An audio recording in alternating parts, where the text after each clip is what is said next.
Donc, je suis Béatrice Fournerat, je suis la créatrice du programme court qui s'appelle Par en mode d'emploi, qui est diffusé sur France 2 depuis 2013.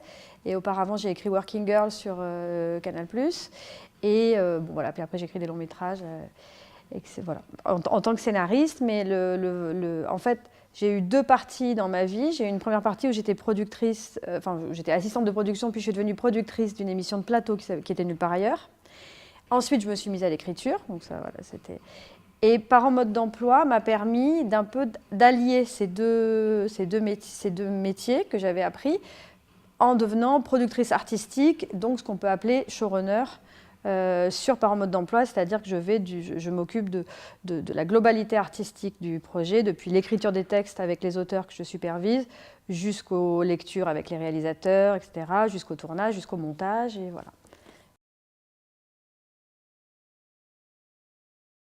Alors le métier donc en France, je ne crois pas qu'on l'appelle réellement comme ça nulle part. Même je pense que moi, au générique de Par en mode d'emploi, je suis productrice artistique. Je pense que showrunner aux États-Unis, c'est ce qui en France englobe réalisateur, scénariste, producteur. On n'a quand même pas totalement la même culture. Donc là, on commence à dire que je suis showrunner là-dessus. On le dit sur d'autres séries, de certains scénaristes. Après, le réalisateur en France a une place très importante, encore en télé. Alors c'est vrai que moi, par exemple, sur Par en mode d'emploi, comme c'est un rendement un peu...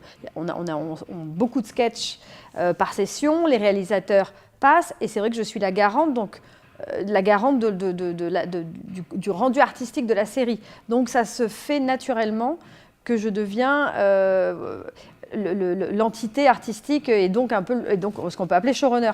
Mais en tout cas, pour ma part, après sur d'autres séries, peut-être ça se passe autrement, je laisse quand même au réalisateur sa part je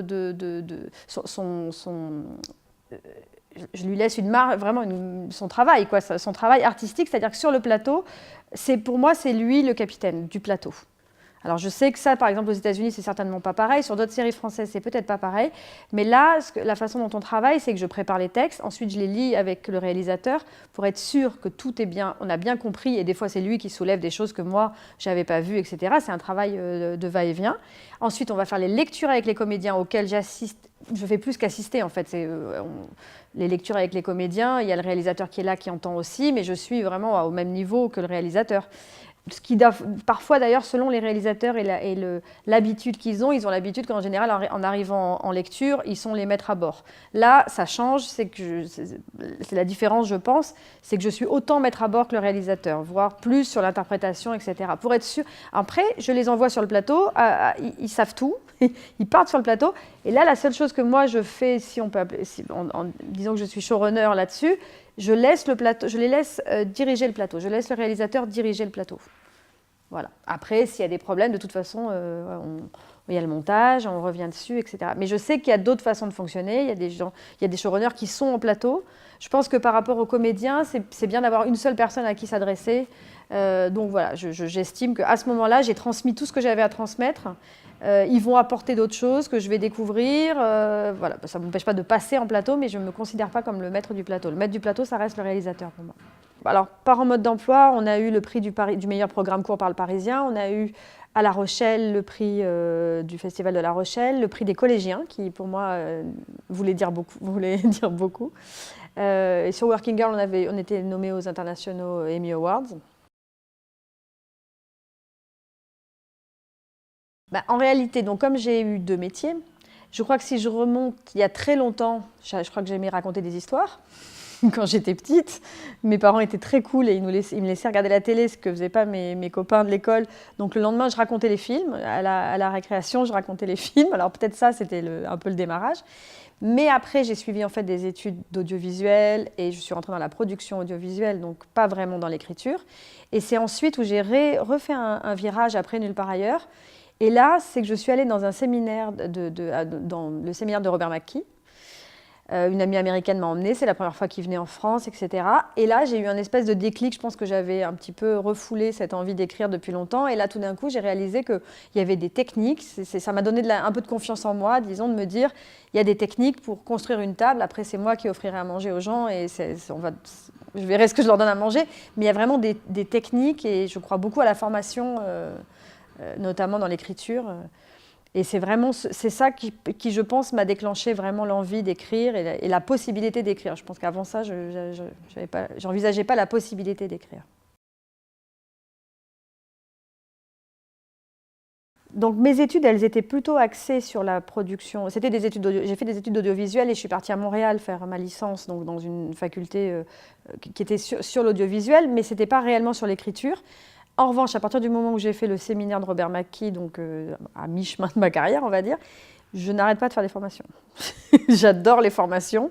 Je suis une sorte de collectionneuse de tous les livres américains sur l'écriture. Alors c'est un peu snob de dire américain d'ailleurs, mais en fait je pense qu'ils sont assez avancés là-dessus parce que ça fait des années qu'ils étudient ça. Nous, on a quand même eu les réalisateurs de la Nouvelle Vague qui tout d'un coup a un peu étouffé le métier de scénariste. Et donc le métier de scénariste n'est pas aussi... Il n'y a pas une culture du métier de scénariste comme elle existe là-bas. Donc je fais une sorte de collection de manuels d'écriture et j'essaye de faire des formations tous les ans. Je trouve que j'apprends toujours quelque chose. On apprend moins qu'après la première formation, où là, tout d'un coup, sur l'écriture, surtout, il y a des lumières qui s'éclairent de partout. Ah, mais oui, mais oui, mais oui. Ah, mais du coup, surtout quand on arrive avec une idée en tête, alors il y a plein de choses qui se créent. Au fur et à mesure des formations, on repasse un peu sur les mêmes choses, mais il y a toujours une lumière qui s'éclaire. Et c'est super.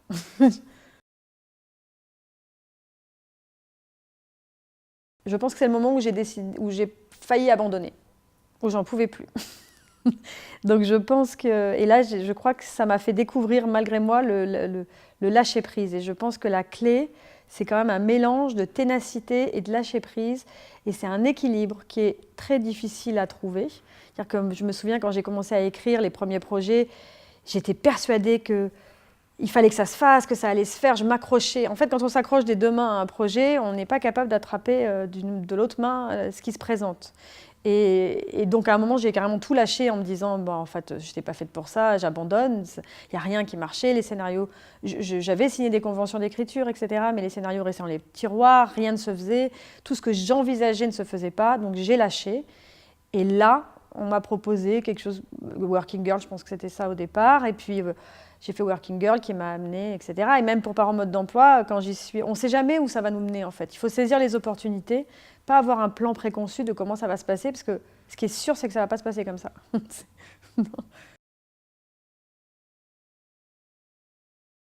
Pour être showrunner, c'est vrai que j'ai vraiment la sensation que c'est à la croisée des deux métiers que j'ai fait. Alors, est-ce que maintenant il va y avoir, est-ce qu'il y a des formations réellement de showrunner? Parce que c'est vrai que ça englobe beaucoup de notions de production en réalité. Comme je disais, on peut passer ensuite le travail au réalisateur, c'est un travail distinct, même si certains showrunners sont réalisateurs, ce qui n'est pas mon cas. Mais moi, on va dire que je suis plutôt une showrunneuse production, écriture. Et c'est vrai que tout ce que j'ai fait avant en production me permet d'envisager les choses, de comprendre les choses. Parce que quand on écrit même un sketch, et en tant que showrunner, en tant que scénariste, on écrit le sketch avec il faut qu'il soit le plus drôle possible et voilà que ce soit. Et en tant que showrunner, il faut qu'il soit faisable. Et donc c'est vrai que ça englobe beaucoup de notions de production. Voilà. Mais c'est vrai que l'élément déclencheur, à part l'abandon, et disons que petit à petit, Parents mode d'emploi, j'ai créé Parents mode d'emploi, le programme court. Petit à petit, au départ, j'étais que directrice de collection. Et c'est petit à petit où c'est vrai que j'avais besoin de m'impliquer encore plus au fur et à mesure dans la production. Et les producteurs et les fonds et compagnie m'ont laissé cette marge-là. Et petit à petit, je suis devenue productrice artistique, donc showrunner. Et ça a été un chemin naturel, en fait. Mais je ne sais pas maintenant si vraiment, voilà, est-ce qu'il va y avoir des formations de showrunner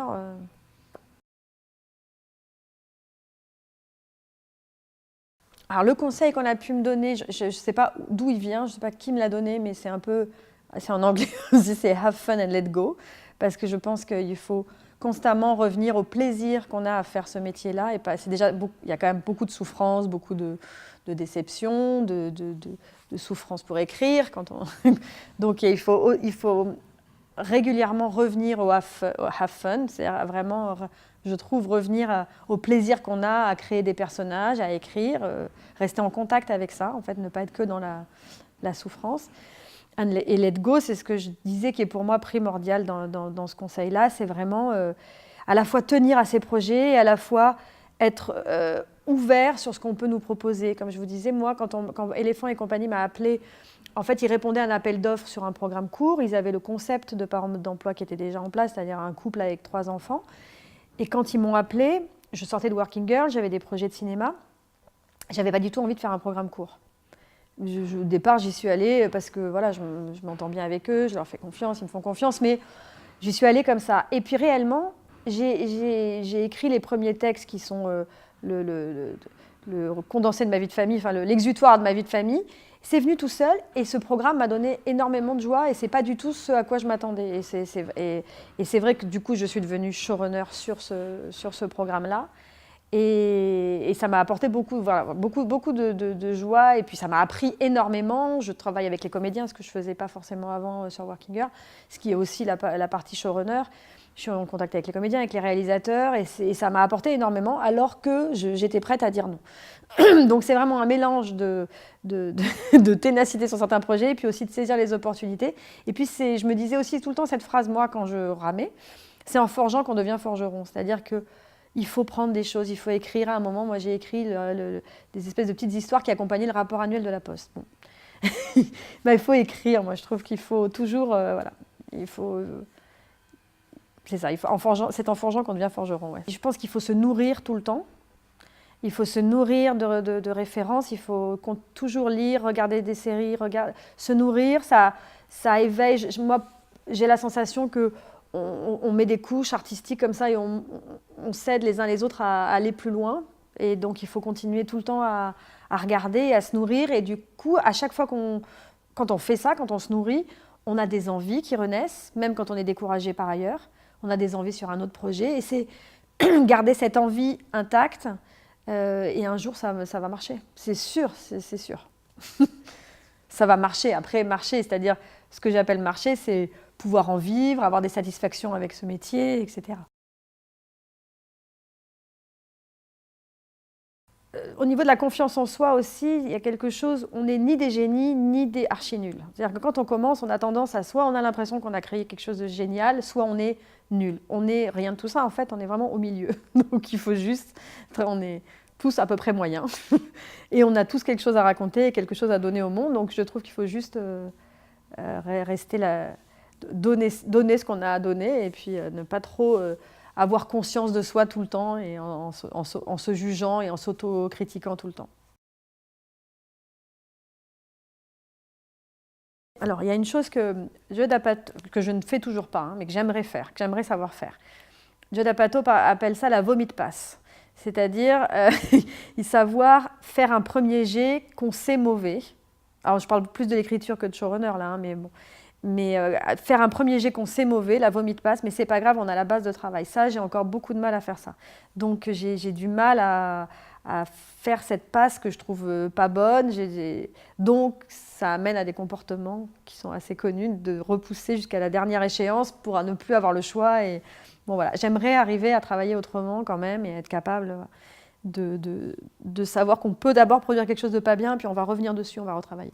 Sur le long métrage, j'ai eu de grosses galères, des arnaques, des films qui ne se sont pas faits, c'est long, etc.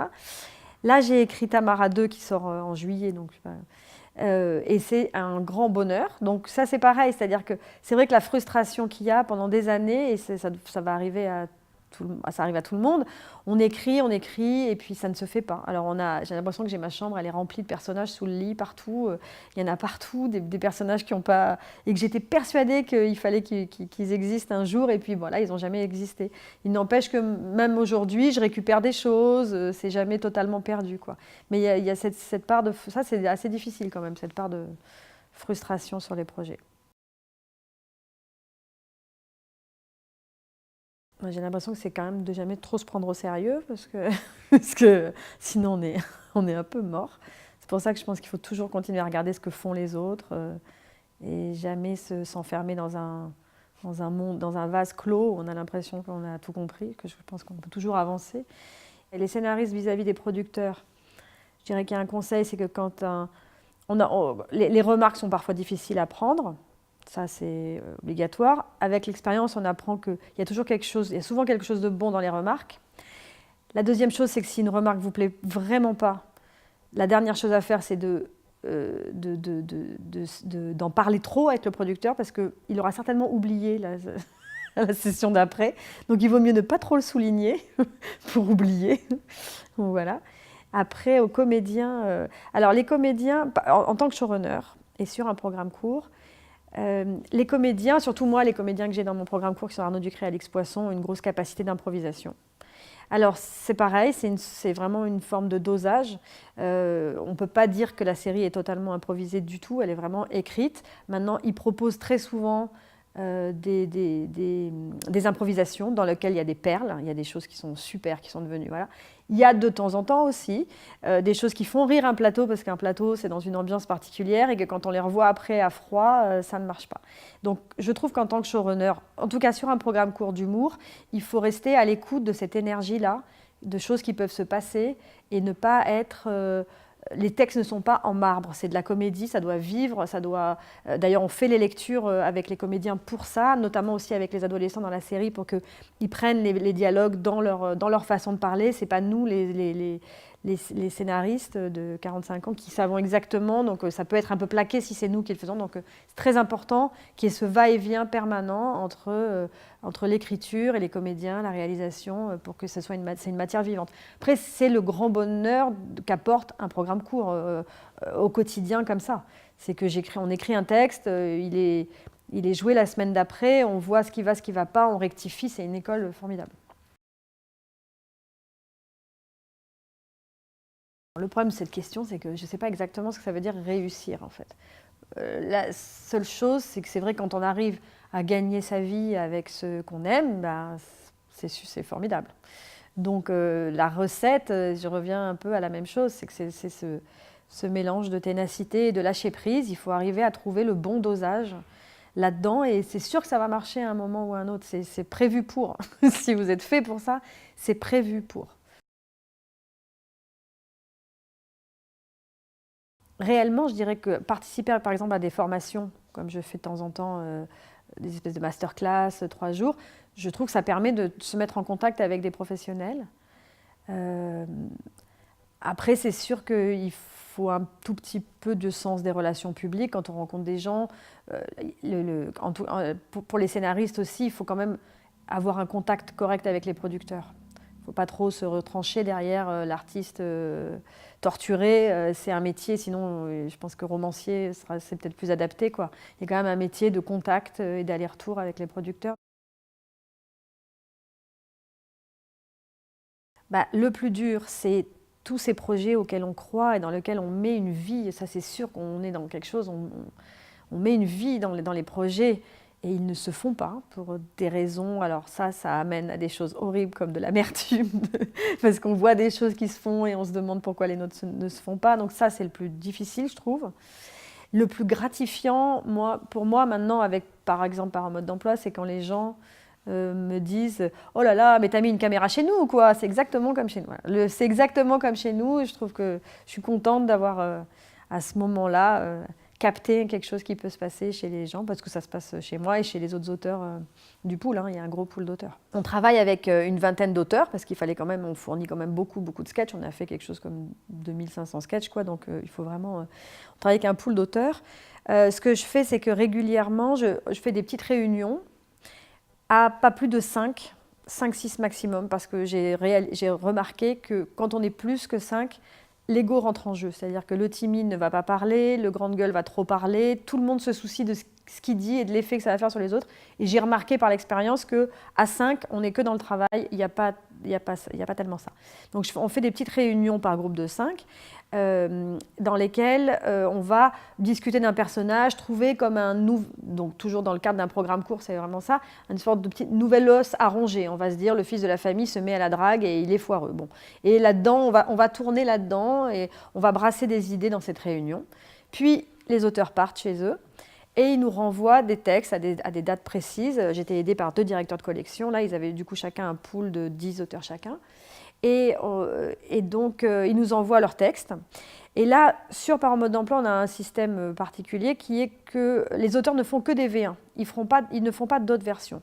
Donc en gros, si on trouve qu'il y a quelque chose dans le texte qui nous intéresse, que ce soit, ça peut être des dialogues, souvent une chute, une situation, on va le garder, le texte, et nous, on va repasser dessus. Les directeurs de collection passent une fois, et moi, je repasse sur tous les textes.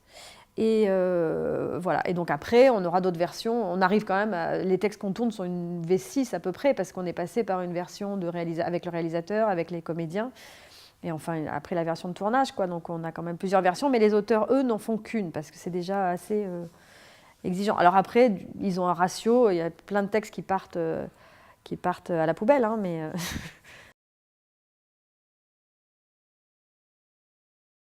Bah, pour l'instant, oui, c'est par mode d'emploi. Je suis très contente de Tamara 2, là, que je trouve qui reflète bien l'idée d'une provinciale qui arrive à Paris, etc. Donc je suis fière de Par mode d'emploi parce que, comme je vous disais, j'ai l'impression que c'est quand même un...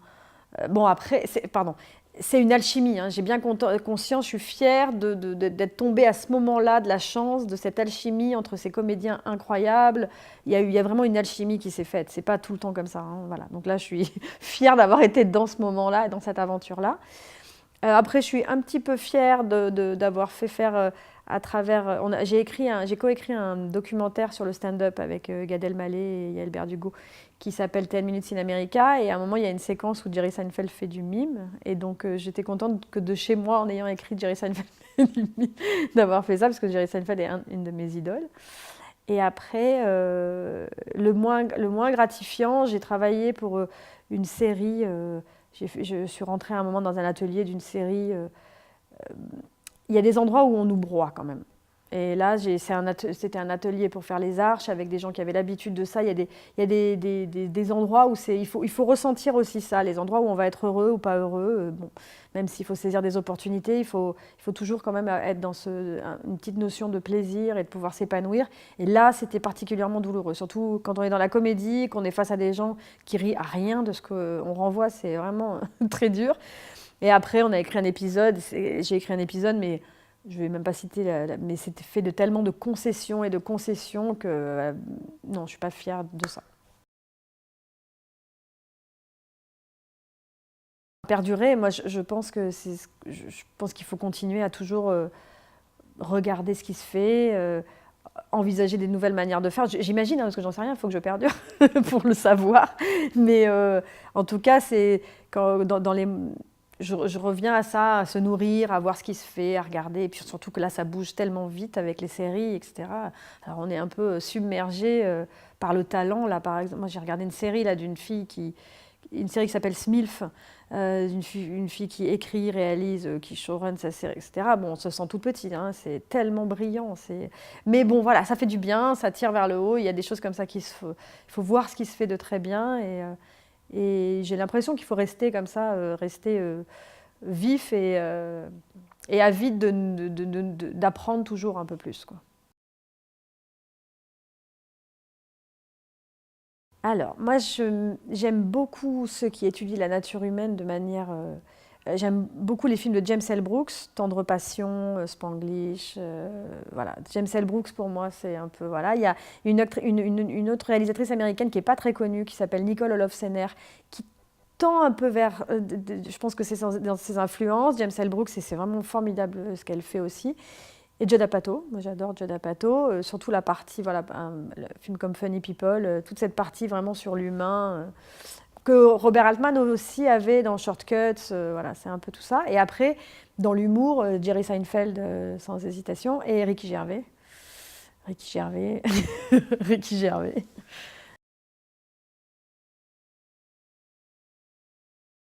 Ouais, non, mais en fait, c'est peut-être ça le problème, c'est qu'il n'y ait pas de formation de showrunner en France et qu'il faudrait peut-être, pour que quelqu'un soit garant d'une série du début à la fin, quoi. Mais même en télé, on garde, alors déjà au cinéma, c'est vraiment ça, mais même en télé, certaines chaînes gardent l'aura quand même du réalisateur, même si le réalisateur c'est beaucoup, mais il y a quand même cette aura qui fait que tout d'un coup, et je pense que c'est comme ça que sur certaines séries, les gens qui auraient pu être appelés showrunners ont été mis un peu de côté parce que tout d'un coup, un réalisateur arrive avec beaucoup de personnalité, il va prendre... Mais le problème, c'est qu'il ne va peut-être pas prendre la totalité de la série en charge, ni des saisons, des différentes saisons. Et ça, c'est un showrunner qui tient les différentes saisons. Et donc, je crois, à part Éric Rochant, donc, sur le Bureau des légendes, je ne sais pas si en France on l'a encore... Donc, ce serait intéressant qu'il y ait une formation. Mais dans ce cas, cette formation, il faudrait la concocter avec des producteurs.